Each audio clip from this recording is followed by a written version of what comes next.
Ça y est, enfin, le tout premier ETF Bitcoin serait sur le point d'être accepté au moment où je vous parle. C'est bien sûr ce qui explique la montée fulgurante du BTC à 45K. On va y revenir, mais surtout, je vous donnerai dans cette vidéo ma prédiction. Est-ce que du coup, cet ETF va être accepté ? Quels impacts au général, mais surtout aussi quels impacts sur le marché NFT, puisque je vous le rappelle, ici vous êtes sur la première chaîne d'actualité quotidienne qui parle de NFT et de jeux blockchain. C'est tous les jours, ça dure 10-15 minutes et vous aurez le meilleur de l'actu, évidemment. Et bien sûr aussi, si ce n'est pas encore fait, pensez à vous abonner à la chaîne, à activer la cloche pour louper aucune vidéo, mettre un petit commentaire si le cœur vous en dit, mais surtout un pouce en l'air pour booster les vidéos. Merci à tous. Je vous précise également le programme de la vidéo du jour. Première partie très rapide, la partie marché NFT, comme d'habitude. Deuxième partie, la partie ETF. Troisième partie, partie info générale, avec aussi deux collections qui cartonnent actuellement, dont une qui a déjà levé plus de 57 millions de dollars, assez incroyable. Partie suivante, la partie blockchain gaming, pas mal d'infos générales, plus aussi une très grosse collection qui arrive en mode free mint, NFT gratuit,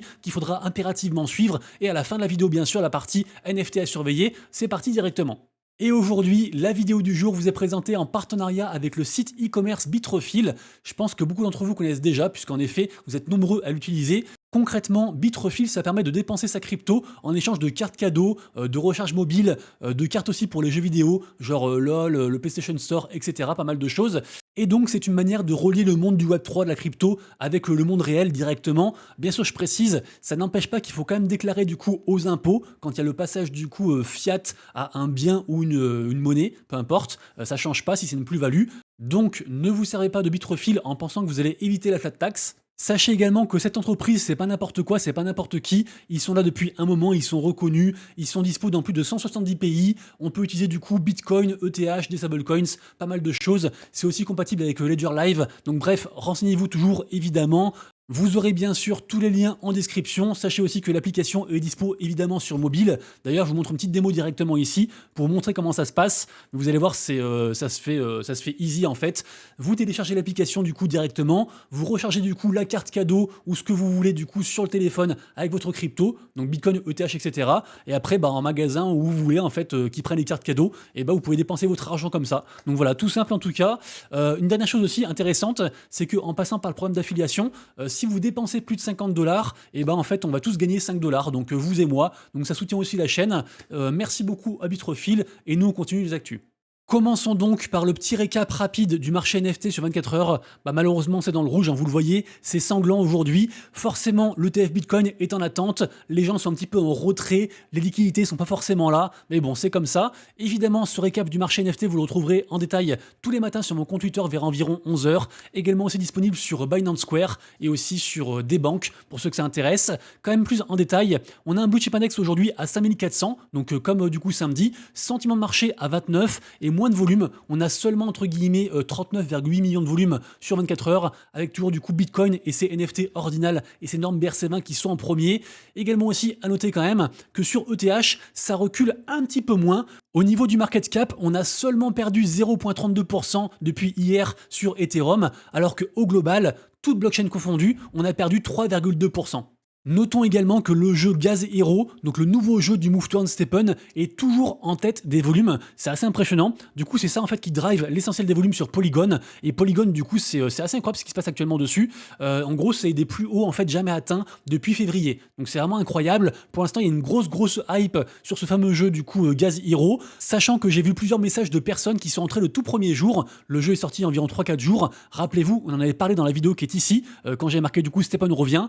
Allez voir la vidéo, c'est pas encore fait, mais du coup donc les gens qui sont rentrés le tout premier jour, la plupart ont déjà ce qu'on appelle ROI, ça veut dire Return of Investment, ça veut dire qu'ils sont déjà remboursés. Donc ça veut aussi dire que les rendements sont incroyables et donc aussi bien sûr gare à la chute. On ne sait pas si ça va continuer, mais pour l'instant du coup c'est incroyable avoir un retour sur investissement en 3 jours. Donc en gros ça veut dire quoi? Ça veut dire un 100% en 3 jours, c'est juste incroyable. Ça ne peut pas durer comme ça, mais ça ne veut pas dire que ça va pas continuer encore un petit peu. Donc faites attention à vous, renseignez-vous bien, mais en tout cas ce qui est sûr c'est que c'est un carton pour le moment, ce fameux jeu du coup Gaz Hero de Stephen. Et pour terminer sur la partie marché, je voulais juste vous montrer ça du coup. C'est un graphe qui recense les volumes des différentes blockchains côté NFT sur toute l'année. Donc depuis janvier 2023 du coup jusqu'à janvier 2024, aujourd'hui donc sur un an. Et regardez ça, la folie ordinale explose maintenant. Tac! C'est fou quand même, c'est fou. Donc ETH du coup n'est toujours pas repassé devant. Et d'ailleurs, on l'a vu sur le graphique, la blockchain Solana n'est pas non plus en reste, puisque en effet, elle a aussi des espèces de ordinals, des NFT inscriptions sur cette blockchain. Et c'est ce qui a bien sûr contribué à l'explosion des volumes plusieurs fois, faisant passer carrément Solana devant Ethereum à plusieurs reprises. Et certains disent même que Solana sera la blockchain numéro 1 en termes de volume sur tout le bull run. Ça, on verra. Breaking news, l'ETF Bitcoin va arriver, c'est une quasi-certitude, tous les plus grands analystes sont formels, il y a 9 chances sur 10 pour que ça arrive, et pour que ça arrive entre aujourd'hui et demain, parce que la date butoir c'est le 10 janvier, et souvent, en fait, quand les trucs sont approuvés, c'est approuvé pour la veille ou l'avant-veille. Donc vraiment là, on est, je pense, à un tournant majeur de l'histoire du Bitcoin. Bien sûr, même s'il y a 9 chances sur 10 pour que ce soit accepté, ça peut quand même être refusé pour une raison obscure, on sait pas trop, mais ce qui est sûr, c'est que les candidats aux ETF Bitcoin ont déposé, donc juste aujourd'hui, la communication est toute récente, donc ils ont déposé en fait ce qu'on appelle des formulaires S1 avec des précisions sur en fait les frais qui vont être engendrés, qui vont être demandés en fait sur la première année de ces ETF. Par exemple, on apprend que BlackRock ce sera 0,3% de frais et évidemment les autres essaient de s'aligner à BlackRock pour pas se faire du coup manger par ce géant. Ma prédiction personnelle, qui bien sûr n'est pas du tout un conseil d'investissement, d'ailleurs je peux me tromper comme tout le monde, personne ne connaît le marché, en tout cas moi je pense que l'ETF Bitcoin va être accepté, que le BTC va exploser aux 48K, suivi après par des altcoins, mais que par contre on aura un giga retracement des enfers d'ici on va dire peut-être 2 ou 3 mois, vers avril, un truc comme ça, avant bien sûr le pump final qui va nous emporter tous to the moon. Ça c'est donc mon scénario idéal côté crypto, mais côté NFT, vous êtes nombreux à me poser la question en DM, qu'est-ce qui va se passer pour les NFT? Ma réponse à moi, elle est claire, elle est simple, elle est logique. Absolument rien. Ça ne va rien changer pour les NFT. Rappelez-vous que les NFT, c'est une, on va dire, c'est une technologie, mais c'est aussi bien sûr un domaine spéculatif qui est en bout de course et qui prend les liquidités à la toute fin. Ça veut dire que c'est un peu comme des vases communicants. Tout démarre d'abord avec le Bitcoin qui va initier un mouvement, puis après avec l'Ethereum, puis après avec les altcoins et les projets un peu obscurs, les memecoins, etc. Et tout à la fin, on a les NFT. Donc en fait, là, que l'ETF soit accepté ou non, ça va rien changer pour les NFT. C'est la même chose. Si les cryptos baissent, eh ben, les NFT vont aussi baisser. Et si les cryptos montent, les NFT vont monter aussi, mais du coup, en décalage, entre guillemets, comme ça a toujours été le cas. Donc voilà, hâte de voir quand même ce qui va se passer. Bien sûr, évidemment, on n'est jamais à l'abri. Mais a priori, pour les NFT, le plan ne change absolument pas me concernant. Et je suis toujours méga bullish sur la prochaine vague haussière niveau NFT pour le prochain bullrun. J'ai ensuite 3 infos générales pour vous. La première info, je savais même pas que ça existait jusqu'à aujourd'hui. Je suis tombé sur le cul et pourtant c'est très smart, j'aime beaucoup. En effet, vous le savez, les gens adorent les points. En ce moment, il y a plein de airdrops dans lesquels on gagne des points. Et ici, on a une plateforme qui s'appelle Whales Market. Ça se passe sur Solana et en fait, ça permet d'échanger et de vendre ces fameux points qu'on obtient sur différents protocoles. Ils se vantent d'avoir en fait plus de 50 protocoles à l'heure actuelle, avec par exemple du coup Blast, Blur, Friendtech, MarginFi, Camino, etc. Et donc les gens en fait peuvent comme ça revendre carrément des points contre de la vraie crypto sur Solana. Donc over the counter, donc ça veut dire en dehors du marché, ça passe pas par les organismes officiels qui distribuent les points. Mais en tout cas, je trouve ça intéressant parce que des fois, on farm des airdrops, on sait pas trop ce qu'on aura. Donc pourquoi pas du coup vendre ces points, les échanger avant. Ça c'est vous qui voyez. Lien en description. Faites bien sûr quand même très attention, il y a toujours des risques évidemment. Ensuite, on parle de Open Campus, qui est un projet que j'aime beaucoup. C'est un projet d'éducation Web3. Donc en fait, ils ont carrément un système de ce qu'ils appellent du learn to earn. On apprend des choses et en plus, on gagne quelque chose. On se rappelle qu'ils sont du coup backés par Animoca Brands et aussi par Binance. D'ailleurs, leur token avait été lancé en launch pool sur Binance. Il a quand même pas mal baissé depuis. Il est à 0,57$ actuellement. Ils ont aussi des NFT qui s'appellent du coup les Open Campus Publishers à 0,15 ETH.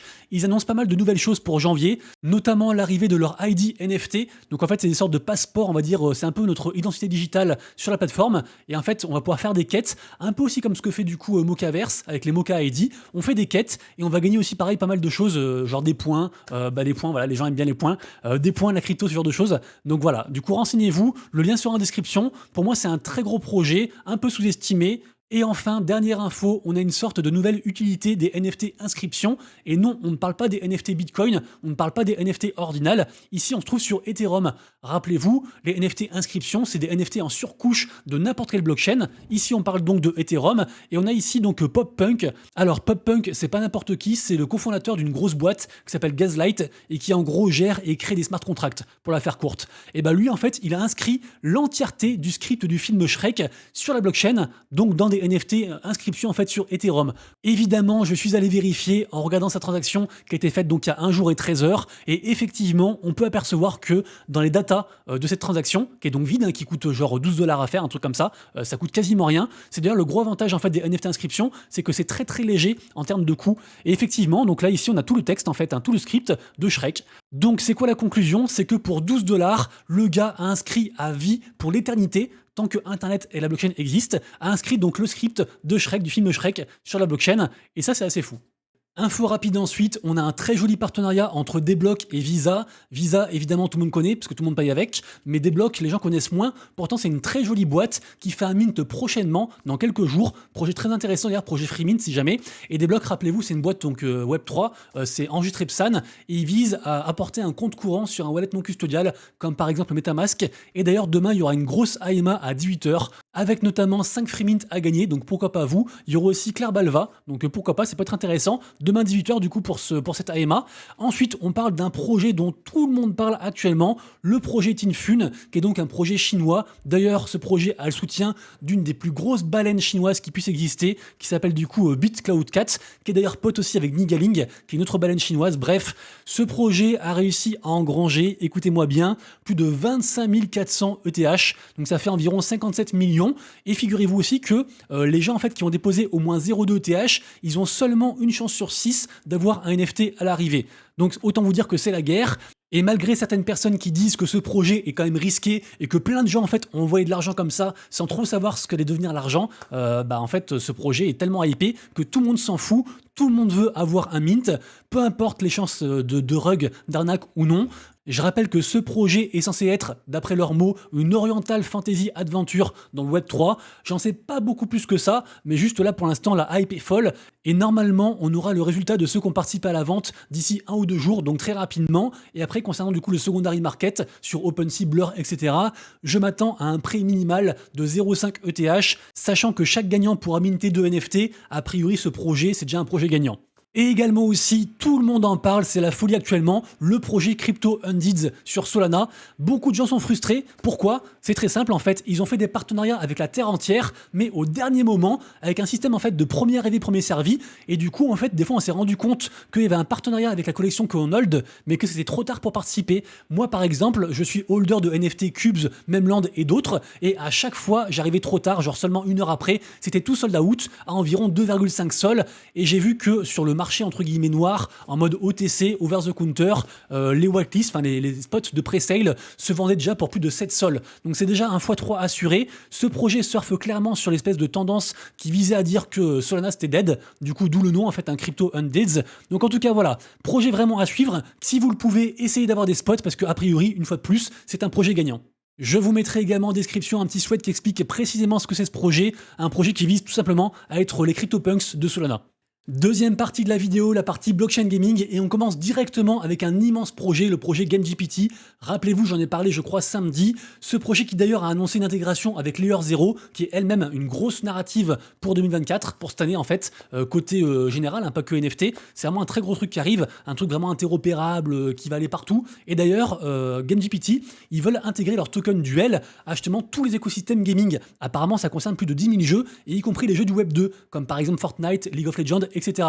Bref, très gros projet qui arrive aussi pour le 12 avec une actu très précise. J'en ai parlé samedi, allez voir la vidéo. Et par contre, on apprend dans ce tweet qui vient tout juste de sortir que demain 9 janvier à 19h heure française, il y aura une vente publique du token Duel. C'est évidemment très attendu. Allez faire un tour sur la liste des investisseurs du coup de ce projet, c'est juste incroyable. Info suivante, la sidechain Ronin se développe de plus en plus, la blockchain donc de Axie Infinity. Ils ont un token à 1,70 $ qui avait explosé dernièrement, et pour moi je trouve que c'est un des paris gagnants du prochain bull run côté gaming. Ils ont de plus en plus de jeux qui arrivent dans leur écosystème, et là en fait ils annoncent l'ouverture du Mavis Store, donc du magasin en fait Sky Mavis étant la boîte qui est derrière du coup Ronin et puis aussi Axie, et en fait c'est une boutique qui permet l'achat en fait d'items in-game, donc très intéressant et complémentaire aussi. On verra, ça fait du volume, mais je pense que c'est une belle belle info du coup à saisir. Du côté ensuite de chez D-Labs Games, rappelez-vous, on en parlait beaucoup il y a environ, je crois, un mois et demi, 2 mois. Et en fait, ça fait partie des projets qui sont des très jolis projets, très carrés, mais qu'il faut savoir holder, donc détenir pendant très longtemps, sans trop savoir quand est-ce que ça va exploser. Et bah du coup, ça y est, c'est fait. D-Labs Games a explosé. Les NFT sont montés à 0,30 ETH. Là, ils sont descendus un petit poil. C'est un gros projet gaming qui veut faire pas mal de choses, notamment plusieurs jeux, dont un premier jeu est disponible, un jeu de course. Également aussi, il y aura bien sûr, comme la méta du moment, un airdrop de tokens, donc forcément projet à suivre et qui cartonne comme je disais. D'ailleurs aussi, pour ceux que ça intéresse, on a Jeffrey Gouet qui a fait un petit thread, un petit tweet sur ce qu'il y a à savoir d'important sur ce projet-là.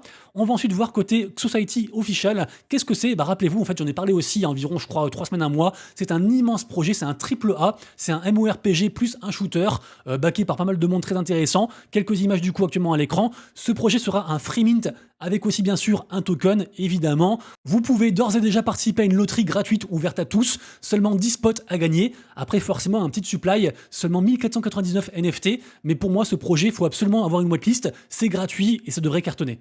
Et alors que le BTC atteint les 45 300 $, nous arrivons à la fin de la vidéo. J'espère que vous avez aimé. C'est le cas, pensez un petit pouce en l'air. Et nous, comme toujours, on se quitte avec les NFT du jour. NFT à surveiller et mint à surveiller. Évidemment, ce récap NFT au complet, vous le retrouvez tous les matins sur mon compte Twitter vers environ 11h. Donc n'hésitez pas à checker. Mention spéciale donc pour Gazero, comme je dis dans l'intro. Également aussi pour Sofa qui s'est réveillé et qui a atteint les 0,15 ETH. Azuki qui retrace à 7,3 ETH après son gigapump de samedi dont j'ai beaucoup parlé. C'était carrément le titre de la vidéo. Également aussi, n'oubliez pas de checker côté NFT Sei. Il se passe beaucoup de choses. Notamment, il y avait un mint assez attendu aujourd'hui, le mint des Sensei. Alors, j'ai pas vu comment ça s'est passé. J'ai vu que c'était sold out, mais je suis pas allé voir le prix. Également aussi, côté Bitcoin, les non-monkeys sont toujours en top tendance avec des volumes qui ont dépassé les 1000 Bitcoins. Assez incroyable, c'est assez fou ce qui se passe dessus. Également aussi, on a Fluff World qui a dépassé les 1,2 ETH, plus 40%, incroyable. Fluff World, un immense projet gaming métaverse, partenaire avec plein de trucs, qui se passe beaucoup de choses. C'est super intéressant. Ils ont aussi un token qui cartonne. Également aussi, on a Webverse qui a très bien marché et qui a atteint un 0,30 ETH avant de retracer un petit peu vers les 0,20. Regardez ça. Et comme promis, on se quitte avec des devoirs à faire pour vous, je suis désolé. Regardez bien du coup ce qui se passe sur ces collections-ci très prochainement. Quasiment personne n'en parle, c'est très early et pourtant c'est de plus en plus hypé. 3 collections qui vont arriver très fortement, je pense. Première collection Sandbar, deuxième collection Teddy's, très dur à avoir des infos là-dessus. Et troisième collection Jupicats, qui va bien sûr essayer de surfer sur la hype du gros airdrop de Jupiter qui arrive pour la 4e semaine de janvier. Évidemment, ça pourrait du coup cartonner. C'est très malin de leur part. Donc voilà, faites bien vos recherches, évidemment. Nous, on se quitte là-dessus. On se retrouve dès demain pour la prochaine vidéo. Et d'ici là, bien sûr, pour l'instant de vous, de proches et de Wallet, c'est Monsieur Arbit, Visu le TF. Ciao!